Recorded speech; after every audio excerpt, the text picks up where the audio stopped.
Buongiorno a tutti, amici di Angolo Nerazzurro, bentornati sul canale. Giornata di partita, o per dirlo all'inglese, match day, questa sera 20:45 Inter Cagliari. E prima di iniziare il contenuto di oggi, vi ricordo la live nell'immediato post partita con ampio spazio riservato solo alla chat, appunto per i nostri commenti a caldo. Andiamo proprio a parlare sia di Inter Cagliari, andando a vedere cosa viene riportato oggi sui quotidiani, o meglio sul quotidiano, visto che è in edicola solo la Gazzetta, Tutto Sport e il Corriere dello Sport non sono in edicola per lo sciopero dei giornalisti. Andremo quindi a vedere le notizie pubblicate dalla Gazzetta stamattina, come viene interpretato anche lo sfogo di ieri di Christian Chivu, e poi daremo uno sguardo al mercato con delle idee nuove che vengono riportate in casa Inter. Iniziamo da quella che è la prima pagina della Gazzetta dello Sport. Leggiamo appunto: Special Chivu, febbre scudetto, il tecnico dell'Inter come Mu, non sono un fesso. Andiamo poi all'interno e leggiamo: gol da scudetto, l'Inter a caccia di un altro scatto per prendersi il +12. Infatti è singolare per quanto riguarda il campionato italiano, che quest'anno a dominare finora il campionato e ad involarsi verso lo scudetto, ovviamente toccando ferro, insomma, sia una squadra col miglior attacco ma con la quinta miglior difesa. È un Inter che ha di gran lunga il miglior attacco del campionato, con 75 gol segnati in 32 giornate, e quindi chiaramente è un dato un po' particolare per un campionato che solitamente è stato sempre vinto dalla miglior difesa. Tra l'altro 75 gol, se andiamo a prendere i gol realizzati dalla seconda e la terza in classifica, rispettivamente a Napoli e Milan, ovviamente sono 48 e 47, quindi c'è un netto distacco, ed è proprio su questo che appunto si concentra la Gazzetta dello Sport. Un Inter che col grande peso offensivo ha creato un vantaggio, insomma, nettissimo. Queste invece sono le probabili scelte di oggi. C'è qualche minima differenza rispetto al nostro video pre-partita di ieri. Vediamo infatti Sommer, Akanji, De Vrij, Carlos Augusto confermati appunto come le indiscrezioni di ieri, Dumfries, Barella, Çalhanoğlu, Zielinski e non Mkhitaryan, Di Marco, Thuram, Pio Esposito. Quindi anche se poi sotto leggiamo c'è un ballottaggio tra Zielinski e Mkhitaryan, secondo le ultime l'Inter, o meglio Chivu, dovrebbe optare per Zielinski questa sera e per Mkhitaryan contro il Como, che se andiamo a valutare il rendimento in generale dei due calciatori, magari saremo più tentati a pensare: ok, Mkhitaryan questa sera, Zielinski magari contro il Como, visto che abbiamo un buon vantaggio in campionato, col Como è decisiva per l'accesso alla finale. Potrebbe però essere anche un'idea dal punto di vista tattico. L'Inter ha faticato tanto contro il Como per quanto riguarda i primi 45 minuti in particolare, quindi sia in fase di possesso sia in fase di non possesso. Mkhitaryan è un giocatore tatticamente molto intelligente, proprio per posizionamento in campo, per collegare difesa e attacco, per dare un aiuto in interdizione, quindi potrebbe essere anche una scelta dovuta a questa situazione. Nel Cagliari viene riportato un 4-3-2-1 che però poi fondamentalmente, secondo me, nello sviluppo cambierà poco rispetto a quanto abbiamo visto ieri, dove il sistema di gioco di base era un 3-5-2. Per chi se lo fosse perso, ovviamente trovate il video sul canale e l'ultimo caricato ovviamente prima di questo. E Palestra che, per quanto viene schierato vicino ad Esposito dietro Kilik-Soy, ma farà comunque un lavoro un po' a tutta fascia. In fase difensiva sicuramente si abbasserà per aiutare Zepetro, in fase offensiva sarà molto alto e probabilmente anche molto largo, proprio come abbiamo visto ieri alla lavagna tattica. Ennesima dimostrazione che poi il sistema di gioco, quello che viene riportato sui quotidiani, insomma sulle grafiche, è un sistema di gioco indicativo, poi molto dipende dallo sviluppo, dal compito di ogni singolo calciatore. Andiamo a vedere anche come viene interpretato invece lo sfogo di Christian Chivu. Leggiamo infatti: non sono fesso, il nuovo Christian sempre più special. Il tecnico dell'Inter come José, non sono un pirla, dovevo finire ottavo ed essere esonerato, la gogna dopo la Juve mi ha fatto cambiare. Naturalmente vengono riportate le parole di Christian Chivu e allo stesso tempo ecco che si parla di un Chivu un po' alla José Mourinho. Anche ieri, quando abbiamo analizzato la conferenza del tecnico rumeno, abbiamo appunto sottolineato la similitudine col non sono un pirla di José Mourinho. insomma molti è saltato fuori il ricordo di José Mourinho, molti hanno associato questa conferenza stampa, certo lo Special One era solito proprio per studiare le conferenze stampa, questa di Kivu non sappiamo se sia stata effettivamente studiata o è stata un po' frutto delle domande particolari che puntualmente gli vengono fatte. Fatto sta che Kivu dice di aver cambiato l'atteggiamento dopo Inter-Juventus, non è da escludere che ovviamente oggi sia un tecnico molto più consapevole, molto più sicuro dei propri mezzi e quindi chiaramente pronto anche a rispondere a tono quando gli vengono fatte determinate affermazioni o per dare una risposta ai tanti attacchi mediatici che riceve l'Inter, che puntualmente ecco, si fa sempre quella narrazione dell'Inter obbligata a vincere, dell'Inter che non sta facendo chissà cosa di straordinario perché è un campionato mediocre,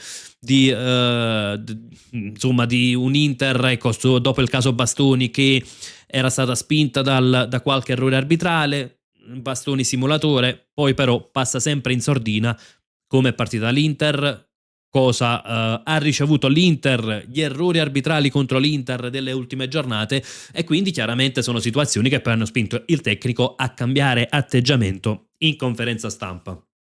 Passiamo anche a quelle che sono invece le ultime notizie proprio in tema di calciomercato, perché è notizia di questa mattina che l'Inter avrebbe chiesto informazioni per Alay Begovic, talento bosniaco, l'abbiamo visto anche all'opera contro la nostra nazionale purtroppo, e è un calciatore in forza al Salisburgo, però col Bayer Leverkusen che ha il diritto di recompra. In realtà da molte parti si legge che il Leverkusen avrebbe già esercitato questa recompra ad 8 milioni. C'è tanta concorrenza, il cartellino potrebbe costare intorno ai 20-25 milioni, l'ingaggio sarebbe abbordabile, insomma è quel tipo di calciatore, tra l'altro 18enne, che rispetterebbe tutti i diktat di OAC3.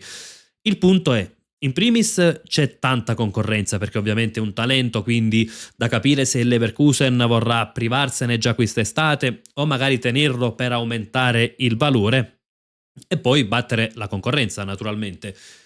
Come potrebbe essere utile Alay Begovic? Ovviamente ormai lo conosciamo un po' tutti, lo abbiamo visto anche all'opera con la nazionale, esterno d'attacco, molto tecnico, molto bravo nel dribbling, nell'1 contro 1, chiaramente sarebbe un profilo ideale nel momento in cui l'Inter dovesse cambiare il sistema di gioco, perché per il 3-4-2-1 o che sia 4-3-2-1, insomma, dietro la punta è quel tipo di calciatore che può essere molto utile. Ovviamente sarebbe più probabilmente da esterno, non proprio da trequartista, quindi un calciatore che potrebbe allargarsi, potrebbe creare imprevedibilità.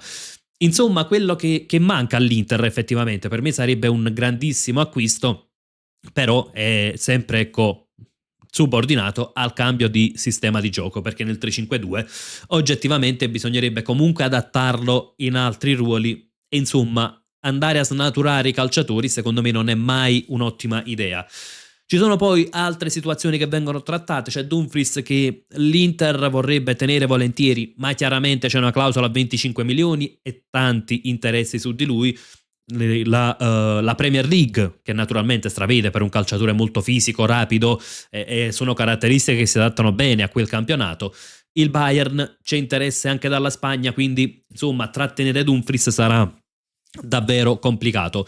C'è poi la situazione legata ad Hakan Çalhanoğlu e la sensazione un po' ecco che il calciatore potrebbe andare anche fino a fine contratto, potrebbe rimanere fino a fine contratto all'Inter perché OAC3 non vede di buon occhio rinnovi per gli over 30.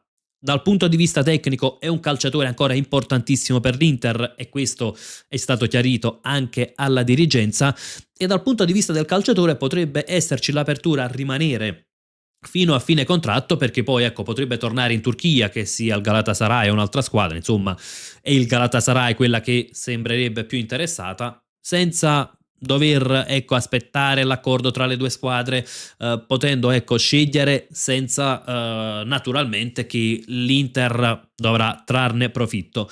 È comunque una buona soluzione perché l'Inter sta per mettere nel proprio centrocampo Aleksandar Stankovic, tenere Stankovic accanto a Çalhanoğlu un anno può soltanto far bene al ragazzo attualmente al Bruges e poi magari ecco l'anno successivo Çalhanoğlu va via a parametro zero, Stankovic ci si augura possa essere il titolare dell'Inter. Dico ci si augura perché significherebbe che avrebbe dato delle ottime risposte, anche perché cedere Çalhanoğlu quest'estate significherebbe guadagnare nella più positiva insomma delle ipotesi 8-10 milioni. Insomma, per un calciatore che va in scadenza dopo 12 mesi, difficile che l'Inter riesca ad ottenere qualcosa in più, anche perché il Galatasaray poi difficilmente offrirebbe qualcosa in più e quindi a quel punto meglio tenerlo fino alla scadenza. In realtà ieri si è paventata anche un'ipotesi su Stankovic. L'Inter vorrebbe tenerlo, però è stato riportato che nel caso in cui dovessero arrivare delle offerte folli si valuterebbe la cessione e poi si potrebbe andare a puntare tutto su Nico Paz. Non so effettivamente quanto possa essere veritiera questa ipotesi. In primis è chiaro però, se arriva l'offerta folle di 70 milioni per Stankovic, l'Inter penserà di cederlo, però non credo che ad oggi ci siano squadre pronte a fare addirittura delle follie per Stankovic, quindi penso che sia comunque destinato a rimanere all'Inter. Così come allo stesso tempo Nico Paz è un calciatore secondo me difficile da prendere, perché il Como lo terrebbe volentieri, c'è la recompra del Real Madrid, il Real se lo riprende sarà probabilmente per tenerlo in squadra, insomma qualche spiraglio c'è ma non è semplicissimo e il costo sarebbe comunque almeno di 50 milioni secondo me. Infatti veniva anche riportato che eventualmente l'Inter potrebbe utilizzare il ricavato sia da Stankovic sia da Bastoni per puntare tutto su Nico Paz. Ripeto, penso che sia un'ipotesi molto remota.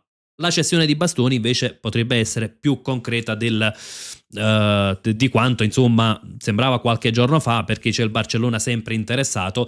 Il punto è che bisogna capire se effettivamente arriverà l'offerta, perché la sensazione è che Bastoni non stia spingendo per andare via dall'Inter e che Bastoni voglia comunque superare questo periodo un po' negativo sia dal punto di vista mentale probabilmente, ma molto anche dal punto di vista fisico, e quindi potrebbe rimanere tranquillamente all'Inter. Se arriva però l'offerta da 70 milioni è l'Inter stessa che valuta la cessione di Bastoni.